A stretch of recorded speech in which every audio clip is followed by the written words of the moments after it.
Carries is carries, but that does really matter. So I don't really care at all. You gotta worry a little bit about like wear and tear and stuff like that, though, right?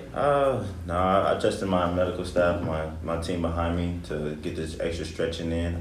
But with the other guys that's coming in, especially the other younger guys that's coming in and filling the spots, they're helping me out, and such as Brendan Brady and BJ as well. So I'm pretty sure it's not going to be his last season. I mean, running back is just such a tough position. Guys at that spot generally have a limited shelf life, and I'm sure you're thinking about a pro career. How much is the NFL something that's on your mind? It's been on my mind lately, here and there, constantly getting updates about, preseason. You're going to the league. What do you think? All these different type of questions about what I want to do at the next level. And right now, all I can control is worry about right now. Like when Coach said, "Win the day," it's what's important now. So that's the biggest thing for us right now. I'm only worried about right now. What has to happen for you to be an NFL player? Are there certain things you have to prove or that you have to show?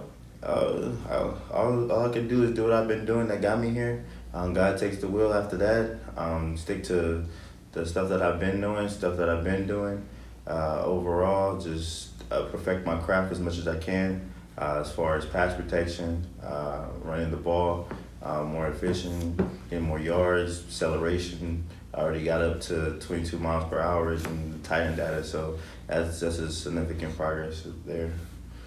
You're on quite a list of preseason watch lists. What does that mean to you personally to be recognized by so many places this early in the season? It means a lot. That's a great accomplishment. I lost track of count. I don't know how many there is right now, but it's been a lot. But overall, just don't eat the cheese. Kind of don't really worry about it. It's good. It's up there right now. You know what I'm saying? Like, you have a lot of people like, oh yeah, but I'm not really worried about that. I got to focus on my teammates and getting the championship and getting into a bowl game too.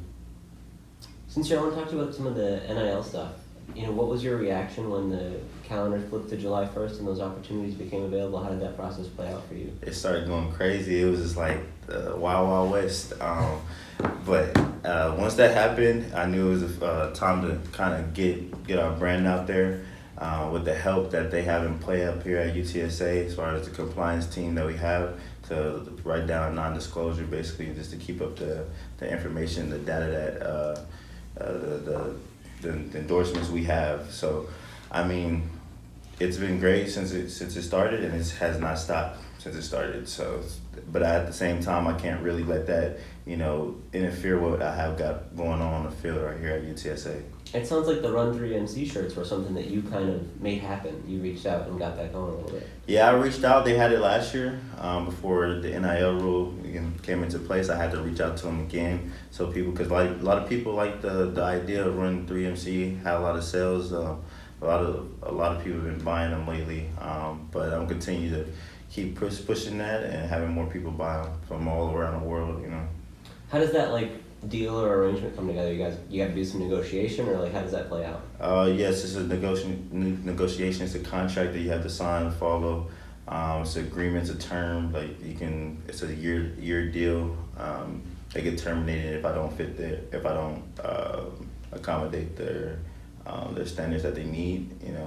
But it's just a simple contract. You signed off, but you have to check with your lawyers and other things. A lot of stuff that goes in the process of that. You can't just get a deal and sign off. You have to make sure you're not getting played out of your money, which is a help for the next level in the NFL industry, because you're going to have a ton of contracts and you don't know if you're going to be played out. So that's why you have a lawyer and have a whole team behind you to help you manage that. Oh, so you actually got a lawyer involved in the process on your end. I guess you just kind of bring in drafts of the agreements, or how's that come together? They send me the agreement, the contract, and I send it to my lawyer, check over it. I read it first, and then I go through the UTSA team as well to make sure everything is in place, everything's in order, that I'm not getting played out of my money or getting played out of the whole situation. So that's the big issue right there. But lately it hasn't been a problem, so everything's been smooth.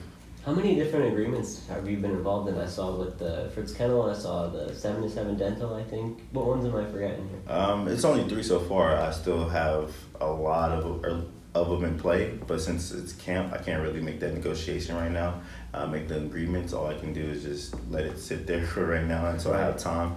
But it's just I have like 6-7 other agreements to agree upon. I mean, it's a lot of, but it mostly just goes straight to my daughter. So what the big deal is. So when she grows up, she has money in the bank for her. So that's what it is. The 7-to-7 dental one was interesting to see that. That's not one that I would have guessed. Like, how did that come together? They DM'd me on Instagram, and I wasn't expecting it. I was like, a dental place is kind of iffy. Like, you're football players with dental interest, Right. like interest. So I'm like, okay. But some of the guys, like Mike Burns, the owner, another guy I can't remember on the top of my name, they just put in the plan. They was like, let's try to get it into the football world. They were very creative. They made it a deal to where, let's get an athlete. Let's see what we could do with an athlete to bring more attention to 7-7 Dental. So that's why they chose me. But overall, the staff is cool. I had sat down and ate with them, and good characters. Went to see the facility, and overall, it was great. What do they want you to do? Just promote, and post twice a month, and just kind of get them out there once a week. How are they compensating you? You mind sharing that? Yeah, sure. They pay me $1,000 a month to do that. So, I mean, For 2 tweets or Instagram posts? yeah, Pretty good hourly rate. yeah, it's handled. But another thing that people don't notice as far as being a college football player and agreements is taxes. A lot of people don't know that you have to pay taxes after that. Like, I think in Texas it's after 10,000. So after 10,000, you gotta pay. Remember to pay Uncle Sam. So I have a tax book. I have a monthly meeting with my mom to make sure everything's in order. Write down every conversation I get. So I keep track of all that money. Put in probably 25 to 30% of out of the deals I get. So that way I can pay back in case they be like, I need my money. So Right. you know what I'm saying? That's the thing I got going on right now. How did UTSA help you prepare for this whole NIL era? What was the education part like, or what did they tell you ahead of time? We have different I want to say modules for it's on Blackboard, to where we have financial I want to say like videos to show us what we're supposed to know, what we're supposed to learn. We had got on Zoom call to talk about it a little bit. They kind of just prepared me and just letting me know. But overall, with my mom, she already knew. She had me at a young age, so she already knew how this was gonna work. Like, you gotta pay taxes and you have to get on top of your game. So that's kind of a benefit right there. So they helped me, understand it a little bit more. But my mom already knew the game, so that's kind of helped me a lot. Was there anything that was tricky about it? I know there can be a lot of different rules and clauses with this sort of thing. Yes, because you have to understand that you can't have a Nike agreement. You can't sign with people with alcohol or smoking, because it's against UTSA rules. So we can't work with them on that. And it's like, I thought it was interesting that you guys can't have Roadrunner stuff on when you do these like posts or images or whatever. That seems like an easy mistake to make. There's probably a lot of little pitfalls like that to have to avoid. Yeah, and they have to be careful because some of the stuff, this is not their endorsement. They're not doing the endorsement, so we shouldn't be using their logo while we're doing our endorsement, because it's our own thing. Because say something happened and that falls back on the university, so we try to avoid that as best as we can. So do you guys talk amongst you and your teammates about like what opportunities everybody has and what kind of agreements are out there? Sometimes, not much. Not too many people want to know what other people got going on, but overall, we just still help each other, in a way to where, like, if they need help or they need contact to talk to somebody to get a deal, then that's what we have going on. Do you guys have to worry at all about, inequity, where some people are going to have this opportunity and some people aren't, and maybe some negative feelings that come with that? See, with that, we kind of don't, like I said, we don't want to know too many people's business, but at the same time, we're helping like those who don't have the, the deals and stuff like that, because I know it could be, aggravating, like, okay, you're getting a lot of deals, but I'm not, and I do a lot the same as much as you, so kind of like, we kind of don't really talk about it as much, but we have, we still helping and trying to get them some deals, because everybody deserves a deal, you know what I'm saying? But if it doesn't work out that way, then I don't know. I don't know what to say about that. If you were, in high school now and being recruited, would it be important to you to see that a school that kids at that school were getting these kind of opportunities? Like, would you look at the NIL opportunities when you were deciding where to go in a recruiting process? Yes and no.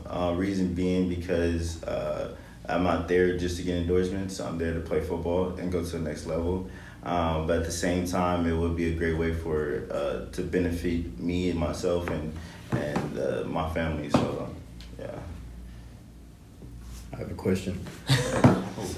Oh yes. So word on the street is that you're actually the front runner to win the Kentucky Derby this year. How do you feel about that? Oh really? I felt great. I had a couple guys in the back. You know, they told me they was like, "You can do this every year," and I was like, "Oh."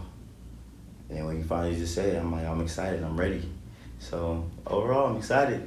I want to let it happen. Thank you. Appreciate it. Yes, sir. Workhorse. Yeah. I didn't get it at first, and now I get it. Yeah. Well, I mean, people in my back is like my teammates and my other running backs, but yeah. I hope you win. Thank you. Yeah.